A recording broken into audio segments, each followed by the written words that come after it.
నమస్తే, welcome to JP9 news. ముందుగా headlines.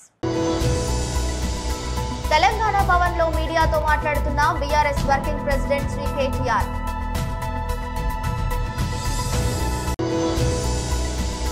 గ్రామ ప్రజలతో సమావేశాన్ని ఏర్పాటు చేసి ప్రజాపాలన కార్యక్రమంపై అవగాహన. డిచ్పల్లి మండలంలోని దూసుగాం గ్రామంలో చెరువు కట్టపైన శ్రీ వీరాంజనేయ స్వామి మందిరాన్ని నిర్మించిన ఆయన విగ్రహం ఏర్పాటు. పెన్షన్ మొత్తాన్ని దశల వారీగా పెంచుకుంటూ వెళ్లి 3,000 రూపాయలు చేస్తామని పాదయాత్రలో ఆనాడే జగన్ చెప్పారు. తెలంగాణ భవన్ లో మీడియాతో మాట్లాడుతున్న BRS working president Shri KTR.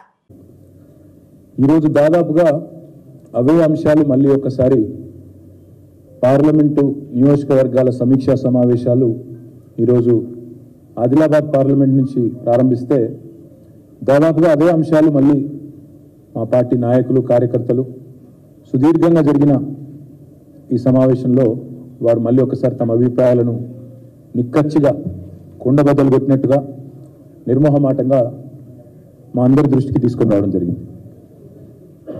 అందరన్న మాట ఏమంటే గ్రామాల్లో అనుకుంటా ఉన్నారు BRS ఓడిపోతుంది అనుకోలేదు, కేసీఆర్ గారు సీఎంగా దిగిపోతారనే మాట అసలు అనుకోలేదు, పోతే గీతే మా ఎమ్మెల్యేగా ఓడిపోతారేమో కానీ కేసీఆర్ గారు ముఖ్యమంత్రిగా ఉండరు అని మేము కలలో కూడా అనుకోలేదు అనే మాట, అయ్యో ఇట్లా జరిగింది అనే ఒక భావన.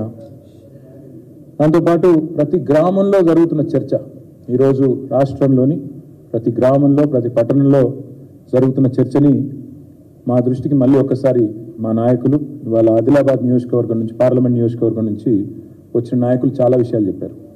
అందులో సరే సహజంగానే గతంలో ప్రభుత్వంలో ఉన్నప్పుడు మేము తీసుకొచ్చిన కొన్ని కార్యక్రమాల్లో పెట్టిన కొన్ని పథకాల్లో ఉండే కొన్ని సవరణలు చేస్తే బాగుండేది, కొన్ని లోటుపాట్లు ఉండే వాటిని కూడా సవరించుంటే బాగుండేది అనే అభిప్రాయాన్ని కూడా చాలా నిక్కచ్చిగా చెప్పడం జరిగింది. దాదాపుగా ఈరోజు మేము 11:30-12 ప్రారంభిస్తే ఇప్పుడు దాదాపుగా 5:30-6 గంటల వరకు మధ్యలో భోజన విరామం ఒక అర్ధగంట 40 నిమిషాలు తీసేస్తే చాలా డీటెయిల్డ్గా సమావేశం జరిగింది.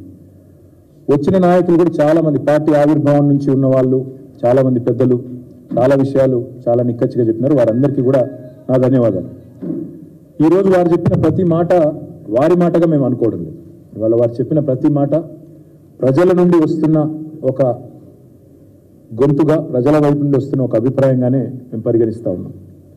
10 ఏళ్ల పాలన మీద జరిగిన అభివృద్ధి మీద ఎవరు కాదనలేని కళ్ళకు కొట్టొచ్చినట్టు కనబడుతున్న వైనాన్ని అందరూ కూడా ప్రస్తావించారు. అన్న అభివృద్ధి విషయంలో ఎలాంటి కంప్లైంట్ లేదు, కరెంటు విషయంలో కంప్లైంట్ లేదు, నీరు విషయంలో కంప్లైంట్ లేదు, తాగునీరు ఇచ్చిన విషయంలో కంప్లైంట్ లేదు, రోడ్లు వేసిన విషయంలో ఎవరు కూడా ఏలెత్తి చూపలేదు, జిల్లాకు మెడికల్ కాలేజ్ పెట్టిన దానిలో కూడా మరి దాని మీద ఎవరో ఏలెత్తి చూపలేదు, ఆసుపత్రులు పెట్టినారు, బాగా చేశారు. ఈ కంప్లైంట్లు ఏమీ లేవు. కానీ కొన్ని విషయాలు, ఎందుకంటే మనం ఓడిపోయింది కూడా కేవలం 1.85% తేడాతోనే ఓడిపోయినాము, ఒక 5 లక్షల ఓట్లతో ఓడిపోయినాము. కొన్ని చిన్న చిన్న లోటుపాట్లు సవరించుకుంటే బాగుండేది అనే మాట చెప్పారు. అందులో ఉదాహరణకి ఎప్పటికప్పుడు మా మీద జరిగిన దుష్ప్రచారాన్ని సరిగా ఖండించలేదు. పార్టీ నిర్మాణ నిజామాబాద్ జిల్లా దర్పల్లి మండలం సల్పబండ తండాలో ప్రజాపాలన కార్యక్రమాన్ని అధికారులు, ప్రజాప్రతినిధులు, గ్రామ ప్రజలతో సమావేశాన్ని ఏర్పాటు చేసి ప్రజాపాలన కార్యక్రమంపై అవగాహన కల్పించారు. ఈ సందర్భంగా సర్పంచ్ ఎంపీడీఓ లక్ష్మణ్లు మాట్లాడుతూ గడప గడపకు సంక్షేమ ఫలాలు అందించాలనే లక్ష్యంతో రాష్ట్ర ప్రభుత్వం కింద అర్హులైన నిజమైన లబ్ధిదారుల నుండి మహాలక్ష్మి, రైతు భరోసా, ఇందిరమ్మ ఇల్లు, గృహజ్యోతి, చేయూత పథకాలకు సంబంధించి దరఖాస్తులు స్వీకరిస్తున్నామని తెలిపారు. ఈ కార్యక్రమంలో ఎంపీడీఓ లక్ష్మణ్, అధికారులు ఏవో ప్రవీణ్ కుమార్, డిప్యూటీ తహసీల్దార్ ప్రవీణ్ కుమార్, ఉప సర్పంచ్ పెద్దిరెడ్డి, తండా నాయక్, శంకర్, గంగారాం, వార్డు మెంబర్లు, సెక్రటరీ, గ్రామ అభివృద్ధి కమిటీ తదితరులు పాల్గొన్నారు. అమరవీరులు మరియు ఉద్యమకారులకు 250 చదరపు గజాలు ఇంటి స్థలం 1969లో తెలంగాణ ఉద్యమం జరిగింది. 19 మీకు ఒక స్థలం ఇస్తారు. అమరవీరుల కుటుంబమా అయితే టిక్ కొట్టు. అమరవీరుడు చనిపోయిన ఆయన పేరు, ఆయన ఏ రోజు చనిపోయాడు, ఏ సంవత్సరం చనిపోయాడు, అక్కడ దీనికి జత చేయాలి, రాయాలి డెత్ సర్టిఫికేట్ నంబర్. లేకుంటే ఇంకో తెలంగాణ ఉద్యమం మొన్న ఉద్యమంలో పాల్గొన్నారా అయితే అవును, ఎఫ్ఐఆర్ అయితే ఎఫ్ఐఆర్ నంబరు, ఏ జైలుకి పోయిండో జైలు పేరు, ఆ స్థలము, శిక్ష ఎన్ని రోజులు పడ్డాడో అన్న కూలర్లు వేసుకుంటాం. అప్పుడు గిర్రని తిరుగుతుంది మీటర్, తిరిగినప్పుడు యూనిట్లు పెరగచ్చు. కానీ మన ప్రియతమ ముఖ్యమంత్రి గారు మనకేం చేసిరు, 200 యూనిట్ల వరకు ఫ్రీ ఇస్తున్నాడు. కాబట్టి నువ్వు ఎన్ని యూనిట్లు ఉపయోగిస్తున్నావు దాంట్లో ఉంటుంది. కొంచెం చదువుకున్న పిల్లలు, మీ పిల్లలు అక్కడ వాళ్ళతో ఎన్ని యూనిట్లు రాయించండి. ఇక్కడ ఎస్సీ నంబర్ ఉంటుంది, అది ఎస్సీ నెంబర్ రాకుండా యూఎస్సీ నెంబర్ రాయాలి. ఇక్కడ యూఎస్సీ నెంబర్ శ్రీహరి రాసిరు కదా, 8 డిజిట్స్ ఉంటాయి, అది రాసి ఇవ్వాలి. ఇంకోటి చేయుత పథకం కింద ప్రస్తుతం బయట పోయి దవాఖానలో డయాలసిస్ చేస్తాం, అది ప్యూరిఫై చేస్తుంది, దానికి డబ్బులు పడతాయి. అట్లాంటి వాళ్ళకు కూడా పెన్షన్ ఇవ్వడం జరుగుతుంది. బీడీ కార్మికులకు వృత్తి, ఒంటరి మహిళ, ఇంటి మీద ఉంటుంది కదా ఆడబిడ్డ, ఇంట్లో చెల్లెల పెళ్లి, తమ్ముల పెళ్లి, అందరు పెళ్లి చేసి ఆమె వచ్చేసరికి ఇంట్లో తల్లిదండ్రులు చనిపోతే ఆమె ఇంటి పెద్దగా ఉండిపోతుంది ఇంటి మీద. అట్లాంటి ఒంటరి మహిళ వృత్తి, తర్వాత వితంతు భర్త చనిపోతేటువంటి ఆమె వితంతు పెన్షన్, చేనేత కార్మికులకు, ఎయిడ్స్ వ్యాధిగ్రస్తులకు, ఫైల్ ఏరియా అంటే బోధకాలు ఉంటాయి కదా పెద్ద దొడ్డుకాలు వాళ్లకు, తర్వాత బీడీ టేకేదారులకు కూడా ఈ పెన్షన్ ఇవ్వడం జరుగుతుంది. ఇదంతా దాని తర్వాత దీనికి జతపరిచిన వాసిని 2 ఆధార్ కార్డు, ఇంకోటి తెల్ల రేషన్ కార్డు, ఇదంతా రాసి ఇక్కడ సంతకము లేదా వేలిముద్ర పెట్టి ఏది రాసిస్తే ఇక్కడ మీకు ఒక రసీదు ఇస్తారు. ఇక్కడ రసీదుకు దరఖాస్తు సంఖ్య ఎల్జీడీ నంబర్ ఉంటుంది ఒకటి, ఇక్కడ రాస్తారు. మీరు ఇక ఫోటో ఇక్కడ పెడితే ఇక్కడ పైన కూడా ఒక రసీదు నంబర్ రాస్తారు. కాబట్టి ఈ రసీదు ఇక్కడ చింపి మీకు ఇస్తారు, అది జాగ్రత్తగా మీరు పెట్టుకోండి. సంవత్సరానికి ఏవో గారిని ఆహ్వానిస్తున్నారు, సంవత్సరానికి 12,000 ఇక్కడ సూపర్ సర్పంచ్లకి, మరి గ్రామ ప్రజలకి, ఇక్కడ వచ్చేసిన అధికారులకు, అనధికారులకు అందరికీ నా యొక్క నమస్కారం. మేము ఎన్నో రోజుల సంది సమస్య ఉంది సార్, మాది ల్యాండ్ ఇష్యూ ఉంది ఒకటి. 979లో కొన్ని సంవత్సరాల నుంచి మా తాత ముత్తాతలు చేసుకుంటూ వస్తుంటారు. ఇప్పుడు గత 5-6 సంవత్సరాల నుంచి దానికి సాగు చేసుకుంటా కరెంట్ కూడా ఉంది. ఒక 11 మంది మీద కేసు కూడా అయింది సార్, అది ఎఫ్ఐఆర్ అయింది, కేసు నడుస్తుంది. అయితే కేసు కూడా నడుస్తుంది సార్. అది మేము ఎన్నోసార్లు ఎమ్మెల్యే దృష్టి కూడా తీసుకుపోయాము. దాంట్లో స్కూల్ పెడతామంటే స్కూల్ శాంక్షన్ రాలేదు, అట్లనే ఉంది. ల్యాండ్ మేము సాగులోనే ఉంది, ఇప్పటికి సాగులోనే ఉంది. పొలం కూడా చేసినాం. ఇప్పుడు కూడా కరెంట్తో ఇబ్బంది ఉంది, కరెంట్ లేదు అక్కడ. నార్మల్ మా ట్రాన్స్ఫర్ నుంచి తీసుకుపోయి వాడినాం అప్పుడు. ఇప్పుడు కరెంటు ల్యాండ్ మీద సమస్య ఉంది మాది. ఎన్నో సంవత్సరాల నుంచి చేసినా కానీ అది మా పేరు మీద పట్టాలు ఇంకా కాలేదు. ఈ సభాముఖంగా మీకు ఏమైనా పట్టాలు దరఖాస్తు ఇవ్వమంటే మా వాళ్ళతో ఇప్పిస్తాను. మీరు అది ఉండాలా అంటే మీరు ఏ గుంటలో ఏ పంట వేస్తున్నా అనేది కూడా కరెక్ట్ రాయించుకోవాలి. మీరు విన్నారా, మక్కేసిరు మక్క, వరేసిరు వరి, పక్కగా ఉంటే రేపు మీరు మళ్ళీ నేను కౌంటర్లో అన్నది ఆన్లైన్లో లేదు అనే విధానం తెచ్చుకోవద్దు. ఈసారి కొత్తగా మార్పు చెప్తున్నాను. ఎందుకంటే ఒకవేళ బోనస్ ఇచ్చారనుకో ఎవరికి ఇస్తారు? వడ్లు పండించి కౌంటర్లో అమ్ముతారు కదా, ఆ లిస్టుకే ఇస్తారు. కాబట్టి ఆన్లైన్ ఉండేటట్టు చూసుకోరు అందరు. మళ్ళీ లాస్ట్కి వచ్చేసి నాది ఆన్లైన్లో లేదు సార్ అంటే ఎవరు హెల్ప్ చేయలేరు. ఇప్పుడు మీరు పంట వేసి నుంచి కోసే వరకు చాలా టైం ఉంది. ఈ టైంలో మనం ఏం చేయాలి? పంట నమోదు చేయించుకోవాలి. మన ఏవో మీకు తెలిసే కదా, అనుష మేడం ఉండే, ఇప్పుడు ఇంకో మేడం వచ్చింది రైతు వేదిక కదా. మీరు మేడంను సంప్రదించి ఏ పంటలు ఉన్నాయో, ఏ ఎకరాల్లో, ఏ సర్వే నెంబర్లో ఎన్ని గుంటలు ఉంటాయో అంతకు కరెక్ట్గా రాయించుకోండి. ఎరువులు అయితే ఎరువులు ప్రాబ్లం ఏం లేదు. నిన్న ఆల్రెడీ 2 లోన్లు పెట్టించడం వస్తుంది.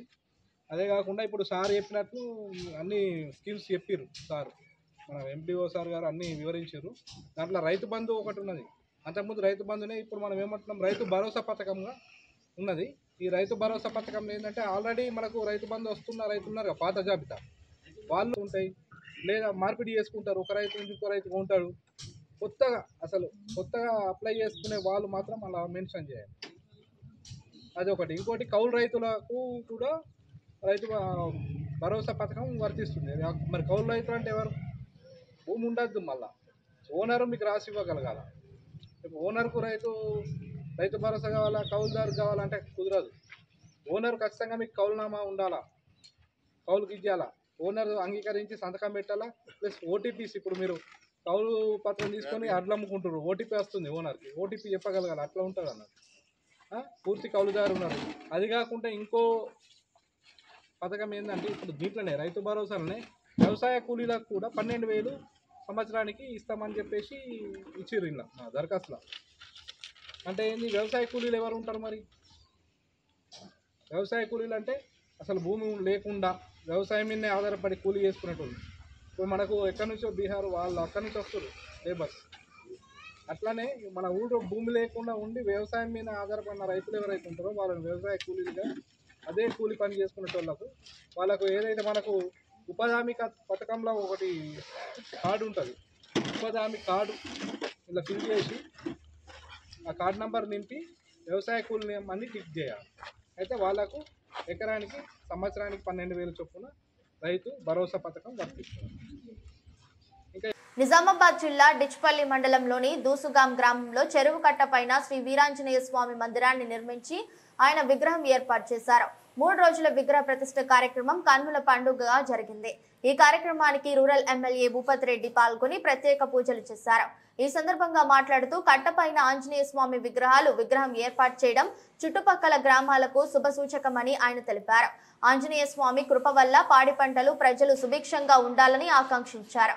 ఆధ్యాత్మిక చింతనతోనే మనసుకు ప్రశాంతత లభిస్తుందని, ప్రతి ఒక్కరూ ఆధ్యాత్మిక కార్యక్రమంలో పాలు పంచుకోవాలని ఆయన కోరారు. ఈ కార్యక్రమంలో దూస్గాం గ్రామ అభివృద్ధి కమిటీ, నక్కలగుట్ట తండా, నడిమి తండా, గొల్లమట్ట తండా అభివృద్ధి committee, Dubai Kuwait Khattar committee సభ్యులు, గ్రామ సర్పంచ్ శివారెడ్డి తదితరులు పాల్గొన్నారు. విగ్రహ ప్రతిష్టాపన సందర్భంగా ఈ గ్రామానికి వచ్చి మరి ఇక్కడ యజ్ఞంలో పాల్పంచుకొని ఆ దేవుని యొక్క దర్శనం చేసుకునే భాగ్యం కలిగించినందుకు మరి దూస్గామ గ్రామ పెద్దలకు, సర్పంచ్ గారికి, దేవిసింగ్ గారికి, రమేష్ గారికి, మరి నాతో పట్టించినటువంటి కాంగ్రెస్ పెద్దలందరికీ పేరు పేరున తాండా పెద్దలకు నమస్కారం తెలియజేస్తూ, మీరు చాలా మంచి చక్కటి కార్యక్రమము చేశారు. ఇక్కడ ఎన్నో వందల సంవత్సరాల నుండి ఉన్నటువంటి ఆంజనేయ స్వామి విగ్రహాన్ని దానికి ఒక గుడి రూపంలో ఇలా కట్టుకొని అందరూ కలిసికట్టుగా చేయడం అనేది చాలా సంతోషకరం. తప్పకుండా ఈ గుడికి వాటర్ సప్లై కానీ ఎలక్ట్రిసిటీ సప్లై కూడా మేము ప్రభుత్వం తరఫున చేపిస్తామని చెప్పి ఈ సందర్భంగా తెలియజేస్తూ, మరి ఇక్కడ చెరువు కట్టకు ఆంజనేయ స్వామి గుడి ఉండడం అంటే చాలా మంచి శుభసూచకం మీ గ్రామానికి కానీ. సో మీ అందరు కూడా దేవుని దయతో ఇక్కడ తాండావాసులే కాదు, మన దూస్గాం గ్రామ ప్రజలందరూ కూడా ఆయుష్ ఆరోగ్యాలు, సుఖశాంతులు, సుఖ సంపదలు అన్ని కలగాల, పాడి పంటలు మీ పిల్లలు కూడా అందరూ ఉన్నత స్థాయిలో ఎదగాలని ఆ దేవుణ్ణి ప్రార్థిస్తూ మీకు అందరు కూడా శుభం కలగాలని కోరుకుంటూ, ఇంత చక్కటి కార్యక్రమాన్ని నన్ను ఆహ్వానించి మరి ఇక్కడ సన్మానం చేసి సత్కరించి నన్ను ఆదరించినందుకు మీ గ్రామ పెద్దలందరూ కూడా మరొకసారి ధన్యవాదాలు, నమస్కారాలు తెలియజేసుకుంటూ, తప్పకుండా మళ్ళీ కలుద్దాం. వస్తా ఇవాళ ఇంకా వేరే ప్రోగ్రామ్స్ కూడా ఉన్నాయి, ఊళ్ళో కూడా కొంచెం ఏదో ఉంది, విషాదం ఉన్నట్టుంది. కాబట్టి మీకు అందరు కూడా కలిసినందుకు అందుకే మిమ్మల్ని చంపా కూలీలు అనేది. బహుశా మీకు కూడా మీ ఓనర్ చంద్రబాబు మాదిరిగా మెమరీ లాస్ ఉందో ఏమో టెస్ట్ చేయించుకోండి. జనసేన పెన్షన్ మొత్తాన్ని దశల వారీగా పెంచుకుంటూ వెళ్లి 3,000 రూపాయలు చేస్తామని పాదయాత్రలో ఆనాడే సీఎం వైఎస్ జగన్ చెప్పారు. చెప్పినట్లుగానే అధికారంలోకి వచ్చిన వెంటనే ప్రమాణ స్వీకారం రోజే పెన్షన్ 2,250కు పెంచి దాన్ని ప్రతి సంవత్సరం దశల వారీగా పెంచుతూ ఇప్పుడు పెన్షన్ ని 3,000 రూపాయలు చేసి మాట నిలబెట్టుకున్నారు. అయినా ఎన్నికలకు నెల రోజులు ఉంది అనగా ఓట్ల కోసం హడావుడిగా పెన్షన్లు పెంచిన మీ దత్త తండ్రి చంద్రబాబు మోసకారి పనులు జనం మర్చిపోలేదు. ఈ విషయంలో నాడు మీ దత్త తండ్రిని ప్రశ్నించకుండా మీరు గాడిదలు కాసారా? ఇక మీ ఆటలు సాగవు. మీ గారడి విద్యలు చాలించి సర్కస్ టెంట్ ఎత్తేయండి. ఎన్నికల ప్రణాళికలో, ఎన్నికల మేనిఫెస్టోలో, నవరత్నాల్లో భాగంగా ఆ ప్రతి అవ్వకు నేను మాటిచ్చాను, ప్రతి తాతకు నేను మాటిచ్చాను, ఆ ప్రతి వితంతు అక్క చెల్లెమ్మలకు మాటిచ్చాను. పెన్షన్ 3,000 రూపాయలకు పెంచుకుంటూ పోతాను అని చెప్పి మాటిచ్చాను. అవ్వ తాతల కోసం నేను ఇవాళ చెప్తా ఉన్నాను. ఈ సంవత్సరం 2,250 రూపాయలతో మొదలు పెడతా ఉన్నాం. రేపు సంవత్సరం 2,500 రూపాయలకు తీసుకొని పోతాము. ఆ తర్వాత సంవత్సరం 2,750 రూపాయలకు తీసుకొని పోతాము. ఆ తర్వాత సంవత్సరం 3,000 రూపాయలకు కూడా తీసుకొని పోతాము. ఆ అవ్వ తాతలకు ఇచ్చిన మాటను ఈ సందర్భంగా నెరవేర్చబోతా ఉన్నాము అని చెప్పి ఆ అవ్వ తాతలు ఆశీస్సులు కోరుతూ మీ మనవడిగా ఇవాళ 2 చేతులు జోడించి పేరు పేరున ఆశీస్సులు ఇవ్వమని చెప్పి కోరుతా ఉన్నాను ప్రతి అవ్వను ప్రతి తాతను. పంచాయతీతోనే ప్రగతి వర్క్ షాప్ లో టీడీపీ అధినేత నారా చంద్రబాబు నాయుడు పాల్గొన్నారు. గౌరవనీయులు పంచాయతీరాజ్ ఛాంబర్స్ అధ్యక్షులైనటువంటి రాజేంద్ర ప్రసాద్ గారు, గౌరవనీయులు తెలుగుదేశం పార్టీ రాష్ట్ర అధ్యక్షులు అచ్చెన్నాయుడు గారు, గౌరవనీయురాలు శ్రీమతి వానంపల్లి లక్ష్మి ముత్యాలరావు గారు, state president AP sarpanch association, అదే మరిగా పుసులూరి నరేంద్ర గారు, honourable president Telangana Panchayati Raj chambers, అదే మరిగా గౌరవనీయురాలు శ్రీదేవి గారు, Birru Pratap Reddy state general secretary Panchayati Raj chambers, Pagadala Ramesh గారు ప్రకాశం జిల్లా general secretary AP sarpanch association, ఇప్పుడే చింతకాయల ముత్యాలు ఆయన చేసిన తప్పు పంచాయతీలకు అధికారాలు ఇవ్వాలి, మా అధికారాలు కాపాడమని గట్టిగా మాట్లాడాడు. అంటే ఆయన ఇక్కడ మాట్లాడుతూనే ఉన్నాడు, వేదికపైనే ఉన్నాడు. సస్పెన్షన్ కూడా ఆటోమేటిక్గా వచ్చేసింది వైఎస్ఆర్ కాంగ్రెస్ పార్టీ నుంచి. అంటే సమస్య అడిగితే సమస్య పరిష్కారం చేయలేరు కానీ ఆ సమస్య అడిగిన వాళ్ళపైన ఉక్కుపాదం పెట్టి భయభ్రాంతులు చేస్తున్నారంటే సర్పంచులందరూ గుర్తుపెట్టుకోవాలి. ఎవరైనా రోషం ఉండే సర్పంచి ఆ పార్టీలో ఉంటారా లేదా మీరే నిర్ణయించుకోవాల్సిందిగా మిమ్మల్ని అందరినీ కోరుతున్నా. ఎందుకు ఆ మాట అంటున్నానంటే మనమేం బానిసలం కాదు, ప్రజాస్వామ్యంలో ఉన్నాం. ఇక్కడే 3 మహనీయులు, మహాత్మా గాంధీ స్వాతంత్రం కోసం పోరాడిన వ్యక్తి, బ్రిటిష్ వాళ్ళ దగ్గర నుంచి విముక్తి సాధించి స్వాతంత్రం నా జన్మ హక్కుని పోరాడి ఈరోజు స్వాతంత్రం కోసం త్యాగం చేసిన వ్యక్తి. స్వతంత్రం వచ్చిన తర్వాత మనకు ఒక రాజ్యాంగం ఉండాలి, ఆ రాజ్యాంగం ఎట్టుండాలో నిర్దిష్టంగా రాసినటువంటి వ్యక్తి అంబేద్కర్ గారు. ఆయన రాసిన రాజ్యాంగమే మనం ఫాలో అవుతున్నాం. ఇక్కడుండే సర్పంచులకు అధికారం ఉన్నా, ఎమ్మెల్యేలుగా మాకు అధికారం ఉన్నా, ముఖ్యమంత్రిగా ముఖ్యమంత్రికి అధికారం ఉన్నా, ప్రధానమంత్రి కానీ ప్రెసిడెంట్ ఆఫ్ ఇండియా కానీ అధికారాలు ఎవరెవరికి ఉండాలనో ఏమేమి ఇవ్వాలని ఇచ్చింది భారత రాజ్యాంగం. ఆ రాజ్యాంగం రాసింది అంబేద్కర్ గారు. 3వ వ్యక్తిని తెలుగు వారి ముద్దు బిడ్డ, తెలుగు జాతి గుండెల్లో శాశ్వతంగా ఉండే యుగ పురుషుడు నందమూరి తారక రామారావు గారు.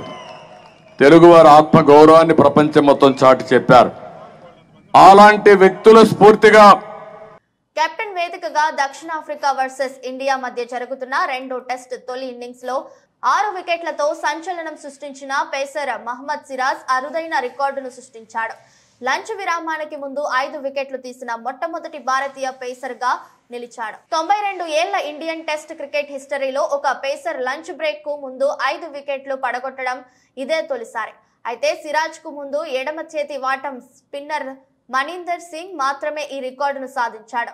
1986-87లో బెంగళూరు వేదికగా పాకిస్తాన్ పై టెస్టులో ఈ ఘనత సాధించాడు. దీంతో లంచ్ కు ముందు 5 వికెట్లు తీసిన పేసర్ గా సిరాజ్, స్పిన్నర్ గా మనీందర్ సింగ్ నిలిచారు. కాగా బుధవారం దక్షిణాఫ్రికాతో టెస్ట్ మ్యాచ్ తో తొలి ఇన్నింగ్స్ లో Mohammed Siraj రెచ్చిపోయాడు. Face, స్పింగ్, seam బంతులతో south Africa బ్యాటర్లను బెంబేలెత్తించాడు. కేవలం 15 పరుగులు మాత్రమే ఇచ్చి 6 వికెట్లు సాధించాడు. దీంతో ఆతిథ్య దక్షిణాఫ్రికా కేవలం 23.2 ఓవర్లలోనే 55 పరుగులకు ఆల్అవుట్ అయింది. 1991లో అంతర్జాతీయ క్రికెట్లోకి సౌత్ ఆఫ్రికా తిరిగి ప్రవేశించిన తర్వాత ఆ జట్టు టెస్ట్ క్రికెట్లో ఇదే అత్యల్ప స్కోరుగా ఉంది. ఇండియాపై టెస్టుల్లో ఏ జట్టుకైనా ఇది అత్యల్ప స్కోరుగా ఉంది. అంతకుముందు 2021లో ముంబై టెస్టులో న్యూజిలాండ్ 62 పరుగులకే ఆల్అవుట్ అయింది. జట్టుల్లో ప్రత్యర్థిని టీమిండియా 60 పరుగుల్లోపే ఆల్అవుట్ చేయడం 1932 తర్వాత ఇదే తొలిసారి. 1932లో తొలి టెస్టు ఆడిన భారత్ ప్రత్యర్థి 60 కంటే తక్కువ పరుగులకే ఆల్అవుట్ చేసింది. నరసరావుపేటలో గత కొన్ని రోజులుగా మున్సిపల్ కార్మికులు అంగన్వాడీలు సమ్మె చేస్తుంటే ఎమ్మెల్యే గోపిరెడ్డి శ్రీనివాసరెడ్డికి కనపడకపోవడం శోచనీయం. కార్మికులు సమ్మె చేస్తుంటే వారిని పరామర్శించకపోగా వారిపై పోలీసులతోటి లాఠీ చార్జ్ చేయడం సిగ్గుచేటు. అంగన్వాడీల ధర్నాని టీడీపీ నేతలే చూపిస్తున్నారు అని ఎమ్మెల్యే శ్రీనివాసరెడ్డి అనడం వారిని మరింత బాధ కలిగించింది. నరసరావుపేటలో దారుణంగా దుర్గంధం వెళ్లదిల్లడానికి ఎమ్మెల్యే కనీసం బ్లీచింగ్ పౌడర్ కొట్టే పరిస్థితి కూడా లేదు. ఎమ్మెల్యేని ఎందుకు గెలిపించామని అంగన్వాడీలు ఈరోజు కన్నీటి పర్యంతమవుతున్నారు. ఎమ్మెల్యేని దగ్గరుండి గెలిపిస్తే అంగన్వాడీలకు ఈరోజు ఈ శాపం ఏంటి? గోపిరెడ్డి శ్రీనివాసరెడ్డి దానాదహంతో విర్రవీగుతున్నారు. గోపిరెడ్డి అవినీతి దెబ్బకి నరసరావుపేటలో ఇప్పటికీ 6 మున్సిపల్ కమిషనర్లు మారారు. ఎమ్మెల్యే అనుచరులు ప్రభుత్వ భూముల కబ్జా, ఇసుక అక్రమంగా అమ్ముకుంటున్నారు. కనీసం కళ్ళుండి చూడలేరు, చెవులుండి వినలేని పరిస్థితిలో అక్కడ జగన్మోహన్ రెడ్డి గారు కానీ ఇక్కడ ఎమ్మెల్యే గోపిరెడ్డి శ్రీనివాసరెడ్డి కూడా ఈ విధంగా ప్రవర్తిస్తున్నారు. అదేవిధంగా నిన్న జరిగిన ఘటన పారిశుద్ధ్య కార్మికులందరూ కూడా వారి న్యాయమైన కోరికల్ని తీర్చమని జగన్మోహన్ రెడ్డి గారిని కానీ ప్రభుత్వ అధికారులు కోరుతూ ఉన్నారు. ఇటువంటి కార్యక్రమంలో ఎమ్మెల్యే గోపిరెడ్డి శ్రీనివాసరెడ్డి మరి ఎక్కడైతే మున్సిపాలిటీ ఉందో, ఎక్కడైతే మున్సిపల్ ఎంప్లాయీస్ సమ్మె చేస్తున్నారో అదే రోడ్లో అక్కడున్న చెత్త కుండీల మొత్తాన్ని మరి ట్రాక్టర్ల ద్వారా ఖాళీ చేయించడం, రోడ్లు ఓడవటం కానీ ఇవన్నీ చేస్తూ కనీసం మున్సిపల్ కార్మికులు కానీ పారిశుద్ధ్య కార్మికులను కూడా దగ్గరికి వెళ్ళి పరామర్శించిన దాఖలాలు లేవు. మరి దీంతో ఏఐటీయూసీ కానీ సిఐటియు వీళ్ళందరూ కూడా మరి ఎమ్మెల్యే గోపిరెడ్డి శ్రీనివాసరెడ్డిని మరి ధర్నా చేయడం జరిగింది. మరి న్యాయంగా అయితే ఎమ్మెల్యే గోపిరెడ్డి శ్రీనివాసరెడ్డి శిబిరం దగ్గరికి వచ్చి మీ కోరికలు ఏంటి, మీ డిమాండ్లు ఏంటి, కనీసం వాళ్ళతో పరామర్శించి మీరు ఏ విధంగా ఇబ్బంది పడతారో ఇవన్నీ కూడా చెప్పాలి. కానీ అటువంటి పరామర్శ లేకుండానే ఎమ్మెల్యే గోపిరెడ్డి శ్రీనివాసరెడ్డి అక్కడున్న మున్సిపల్ ఎంప్లాయీస్ మొత్తాన్ని కూడా లాఠీ చార్జ్ చేయించడం జరిగింది. కొంతమంది ఆడవాళ్ళని అయితే మరి చున్నీలు పట్టుకుని కూడా లాగటం జరిగింది. మరి ఎమ్మెల్యే గోపిరెడ్డి శ్రీనివాసరెడ్డి ఈ విధంగా ప్రవర్తించడం అనేది చాలా సిగ్గుచేటు. అదేవిధంగా ఎమ్మెల్యే గోపిరెడ్డి శ్రీనివాసరెడ్డి ఇంకో మాట అనడం జరిగింది. ఇవాళ ఏఐటీయూసీ కానీ సిఐటియు ద్వారా జరిగే ధర్నా మరి టీడీపీ అరవింద్ బాబు దగ్గరుండి ధర్నాన్ని చేయిస్తాడని చెప్పడం జరిగింది. అదేవిధంగా తెలుగుదేశం పార్టీ దీని బ్యాక్గ్రౌండ్ ఉండి వాళ్ళకి డబ్బులు ఇచ్చి ధర్నాలు చేయిస్తాడని చెప్పడం జరిగింది. కానీ న్యాయమైన కోరికలు వాళ్ళు కోరుతూ ఉన్నారు. ఇవాళ పెరిగిన నిత్యావసర ధరల వల్ల మరి ప్రతిదీ కరెంట్ రేటు పెరిగింది, కరెంటు బిల్లు పెరిగింది, వంట నూనె, వంట గ్యాస్, పెట్రోల్, డీజిల్ అన్ని రేట్లు పెరిగినాయి. నువ్వు 16,000 ఇస్తే ఇవాళ ఖర్చు 32,000 ఉంది. అందువల్ల న్యాయపరంగా మేము అడుగుతుంది 26,000 ఇమ్మని కోరుతూ ఉన్నాము నెలకి.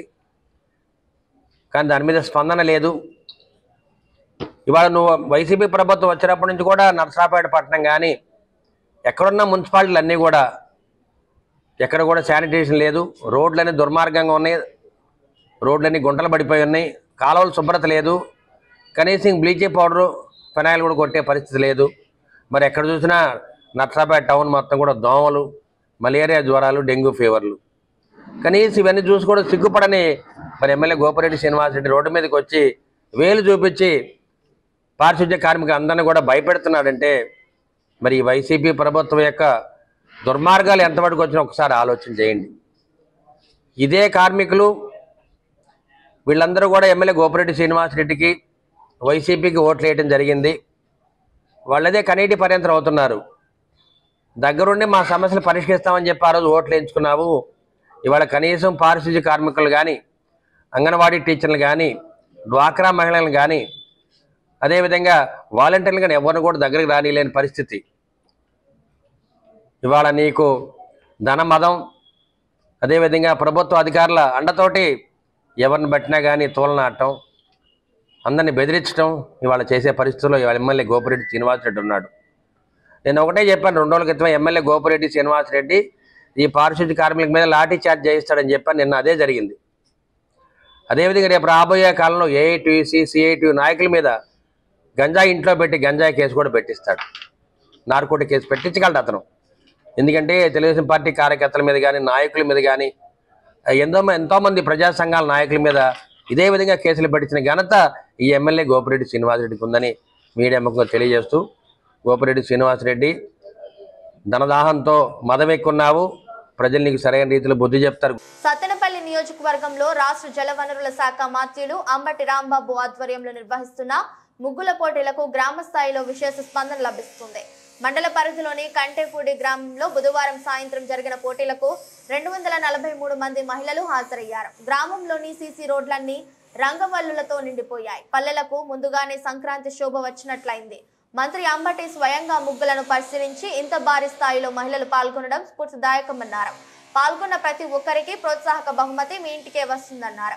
గ్రామ స్థాయి విజేతలలో నుండి 5 మందిని మండల స్థాయికి ఎంపిక చేయడం జరుగుతుందని, నెల 12వ తేదీన మండల స్థాయి విజేతలతో సత్తెనపల్లి కేంద్రంలో భారీ స్థాయి ముగింపు వేడుకలు జరుగుతాయని, కార్యక్రమంలో రూరల్ మండలం నాయకులు, స్థానిక ప్రజా ప్రతినిధులు, వైఎస్ఆర్సీపీ అనుబంధ సంఘాల బాధ్యులు తదితరులు పాల్గొన్నారు.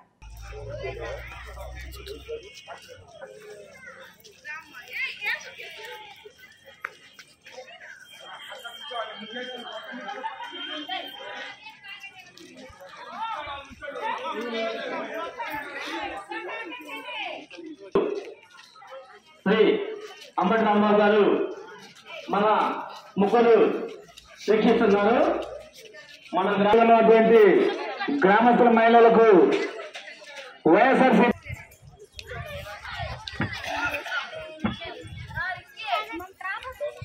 ముగ్గు వేసినటువంటి ప్రతి ఒక్కరు కూడా మీకు ఇచ్చేయడం జరుగుతుందండి. మొదటి బహుమతి గ్రామ స్థాయిలో 3,000 రూపాయలు, రెండవ బహుమతి 2,000 రూపాయలు, మూడవ బహుమతి 2,00,000 రూపాయలు. దయచేసి ముగ్గు వేసినటువంటి ప్రతి ఒక్కరు కూడా ముగ్గుని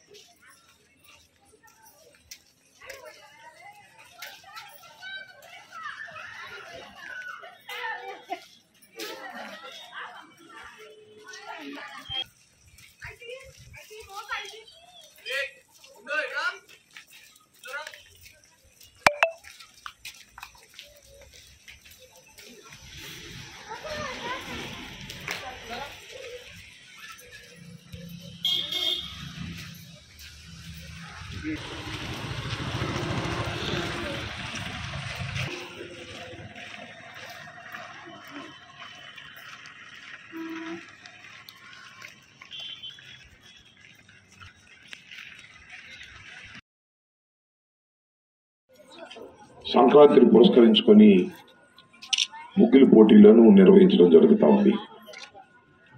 గత 5 సార్లుగా ఇది 6వ సంవత్సరం.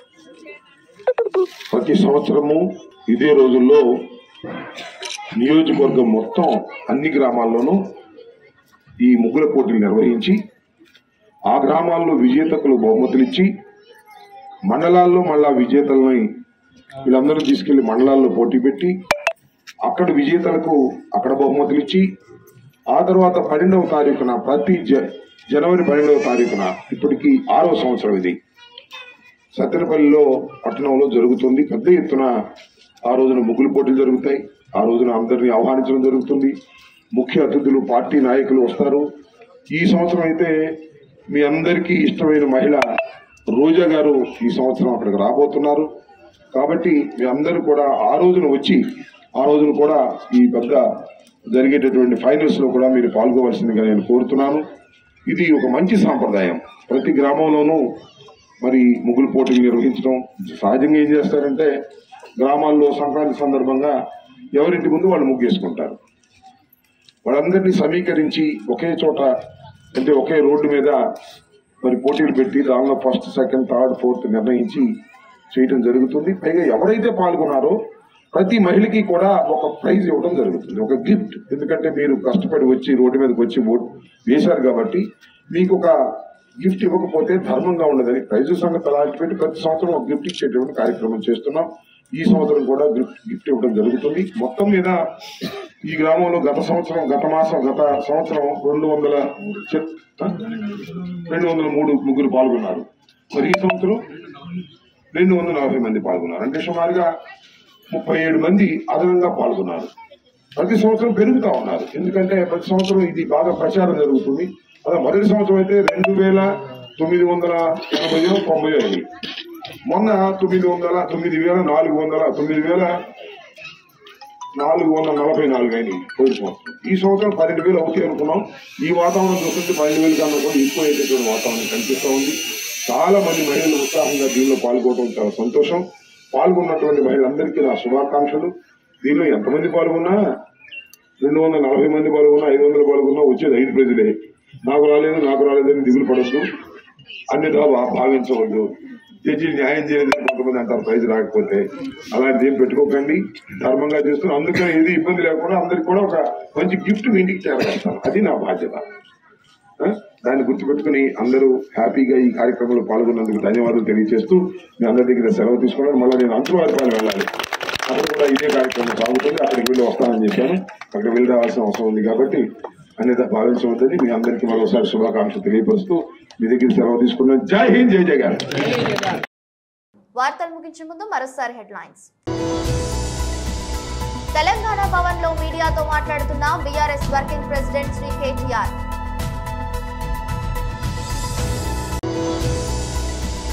గ్రామ ప్రజలతో సమావేశాన్ని ఏర్పాటు చేసి ప్రజాపాలన కార్యక్రమంపై అవగాహన.